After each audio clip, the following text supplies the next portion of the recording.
नमस्कार, आप देख रहे हैं विंध्या टाइम्स और मैं आपके साथ सफीक। संभाग और प्रदेश में एक बार पुनः खाद का संकट गहरा रहा है।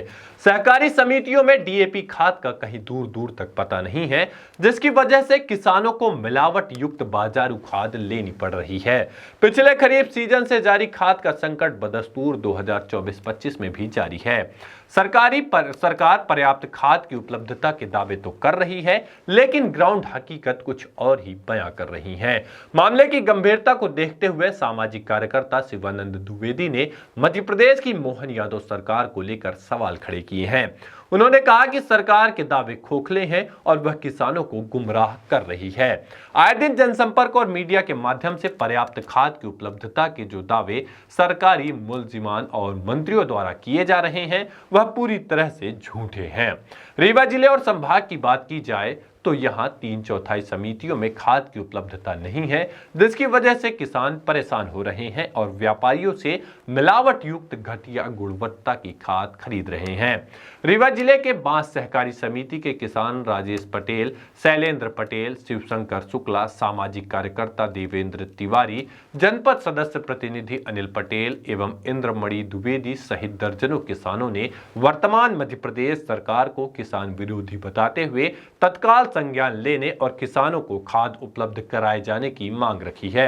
वहीं बांस समिति के खाद बीज का वितरण करने वाले राजेंद्र तिवारी का कहना है कि उन्हें 60 टन खाद में अभी कुछ नहीं मिली है और अभी भी किसानों के लिए 50 टन खाद को सख्त आवश्यकता है। क्या नाम है आपको? मेरा नाम शैलेंद्र प्रसाद पटेल, ग्राम कैथा के निवासी हूँ। मैं किसान हूँ और खाद की बहुत प्रॉब्लम चल रही है हमारे बांस सोसाइटी में और बहुत से किसान हैं, हम सब लोग परेशान हैं और मार्केट से जा कर के खाद लाए हैं। 1500 रुपये बोरी मिली है, 3000 रुपये कुंटल के हिसाब से।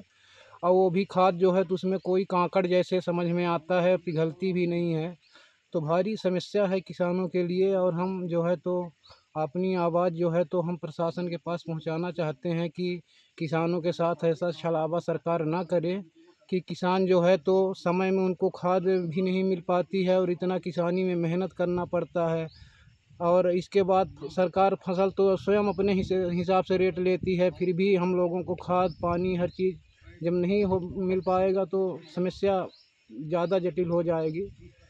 तो इसलिए हम ये चाहते हैं कि खाद की पूर्ति हमारे रीवा में नहीं है, तो पूर्ति अब कब होगी? हम लोग तो यहाँ मार्केट से ले आकर के बो दिए हैं और इसमें कोई फसल सही ढंग से नहीं तैयार हो रही है।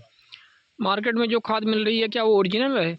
ओरिजिनल नहीं है, उसमें जो है तो 1846 करके ऐसे कुछ लिखा रहता है। कई प्रकार की बोरियां हैं और उसमें सब डुप्लीकेट खाद हैं।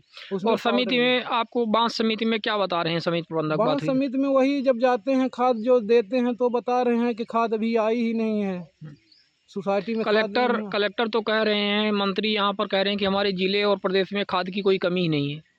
हो गया, कलेक्टर जी कह रहे हैं मगर यहाँ के किसानों को तो खाद नहीं मिल रही है। क्या शुभ नाम है आपको? अनिल पटेल।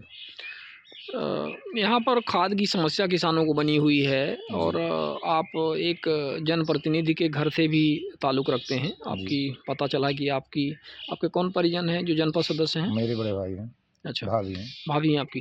तो इस नाते भी सामाजिक दायित्व तो आप लोगों के होते हैं, पारिवारिक भी देखा जाए तो। और क्षेत्र में किसानों की जो दिक्कतें हैं खाद को लेकर के, इस विषय पर आपका क्या कहना है?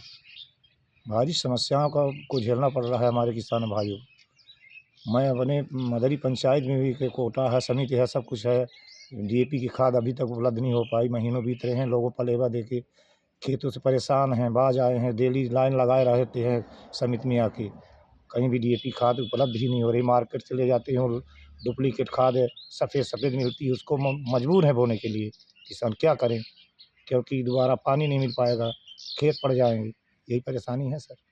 तो ऐसे कितने किसान हैं जो आप लोगों से, जैसे आपकी भाभी जी से संपर्क करते हैं और अपनी समस्याएं बताते हैं, क्योंकि वो जनपद सदस्य भी हैं? सैकड़ों लोग डेली पे मिलते हैं, डेली जाते जाते रहते हैं। क्या करें, हम लोग संबोधन देते हैं, बोलते हैं कि आ रही है, बस यही है। तो आप लोगों ने संपर्क किया क्या समिति प्रबंधक और वरिष्ठ अधिकारियों के? ये जिले संपर्क विधायक तक के लिए के पास भेजा गया। परसों हम लोग अगेन ब्लॉक गए थे, तो अध्यक्ष साहब भोपाल में थे। फिर विधायक जी को मैसेज दिया गया, बोला गया कि सर ये ऐसी समस्याएं हैं, हम लोग परेशान हैं किसान। 2-2 बजे 3-3 बजे रातों से लाइन लग जाते हैं समिति में जाकर। अधिकारी आते हैं, उनके पास उपलब्ध ही नहीं खाद। समिति सेवक से उसमें कहाँ से दें? देखिए, हमारे ज़िले रीवा और संभाग में और साथ में पूरे प्रदेश में किसानों को खाद को लेकर के काफ़ी दिक्कत का सामना करना पड़ता है। विशेष वर्तमान में जो डीएपी है, जिसे 1846 के रेशियो से जाना जाता है, वो खाद बिल्कुल यहाँ पर उपलब्ध नहीं है। यहाँ रीवा की कई समितियों में दिक्कतें आ रही हैं।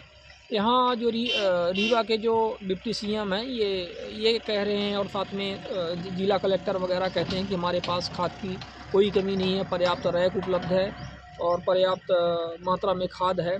लेकिन हालात यह हैं कि समितियों में यदि आज की डेट में जाकर के देख लिया जाए तो जितनी खाद होनी चाहिए किसानों को, उसकी 1/4 खाद भी अभी तक उपलब्ध नहीं हो पाई है रबी की। और रबी का आप समझ सकते हैं कि इस समय पीक सीजन चल रहा है बुआई का। खेत सभी बन गए हैं, लोग उसमें पलेबा लगा कर के फुर्सत हो गए हैं, सिर्फ खाद का इंतज़ार कर रहे हैं। किसानों की ये दुर्दशा, ये जो वर्तमान हमारी मध्य प्रदेश की भाजपा सरकार है, इसके कार्यकाल में दुर्दशा हो रही है। ये सिर्फ आश्वासन देते हैं और आश्वासन के अतिरिक्त इनके पास कुछ नहीं है किसानों को देने के लिए।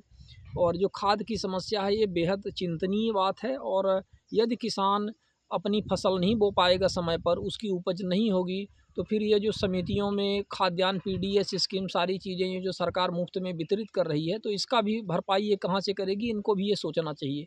तो किसानों का निरंतर शोषण हो रहा है और इनको उचित मूल्य भी नहीं मिल पा रहा है। इनकी फसलों का, किसानों की फसलों का उचित मूल्य भी नहीं मिल पा रहा है, वो भी हम सब देख पा रहे हैं। मिनिमम सपोर्ट प्राइस का जो कॉन्सेप्ट है, वो सही तरीके से इम्प्लीमेंट नहीं हो पाया है। बस लॉलीपॉप दिखा करके 25-50 रुपये 2 साल 3 साल में ये बढ़ा देते हैं फसलों की कीमत। खाद की स्थिति आप देख रहे हैं, तो हमें लगता है कि जो मध्य प्रदेश सरकार है इस समय, वो पूरी तरह से निरंकुश किस्म की हो गई है, जिनको कोई फ़र्क नहीं पड़ता है कि कहाँ कौन आवाज़ कर रहा है, कहाँ क्या दिक्कतें हो रही हैं। लोग हल्ला कर रहे हैं, चिल्ला रहे हैं, त्राहि-त्राहि कर रहे हैं, लेकिन उनको इनकी समस्याओं से कोई लेना-देना नहीं है। और यही हाल बदस्तूर पूरे देश में जारी है। तो हमें लगता है कि गरीबों की, किसानों की समस्याओं का समाधान इनको करना चाहिए तत्काल। और जो भी खाद की समस्या हमारे पूरे जिला सहित पूरे प्रदेश में इस समय बनी हुई है, वो तत्काल निराकरण किया जाना चाहिए।